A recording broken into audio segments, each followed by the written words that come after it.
Kendall Brown, the high flying slasher. Probably one of the generational talents that will be in the NBA in 2 years, bruh. Since the overtime series have ended on Sunrise Christian, I have decided to make a build on Kendall Brown. Now the pie chart that I decided to go with is the 3/4 slashing pie chart, and it gives you a little bit of green in the pie chart. I'll put it up so y'all can see it, whatever. But the reason why I wanted to go with this pie chart is simply because y'all know he can dunk crazy. He can catch alley-oops like crazy. And then with the shooting, he can shoot a little bit. Like in the game, y'all can see he can shoot middies and in the corner pretty consistently. Now for the physical pie chart, I decided to go with the most speed just because he's getting up and down the court with ease. Y'all know how the boy coming. And I almost forgot to tell y'all that I decided to go with the PG position, even though it seems like he plays somewhere on the wing like shooting guard or small forward. The reason why I want to go with PG is simply because it will give you like better stats, and it'll just give you an overall better player than going with the small forward position. So I decided to go with close shot, and then I ended up putting some on driving layup, and then I did go up with driving dunk.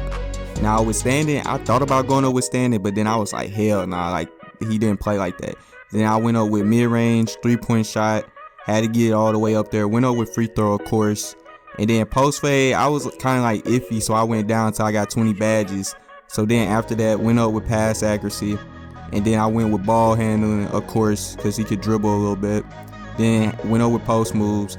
And then going into defense, perimeter defense, of course, lateral quickness, steal, had to go with the steal. And then I was like, bro, he can defensive rebound. So I was trying to figure out the build. So I had took something off of post fade, and then I went like, I'm only going to get like a couple playmaking badges anyway because it's gold. It's not even Hall of Fame. So I had took off pass accuracy and went with 11. And then I put everything back up on defensive rebound. So for body shape, I was basically like thinking what should I go with. So I was thinking like solid, or then I had found define. So then I had went with define. Now height, I was kind of like tricky about the height because he's 6'8" in real life.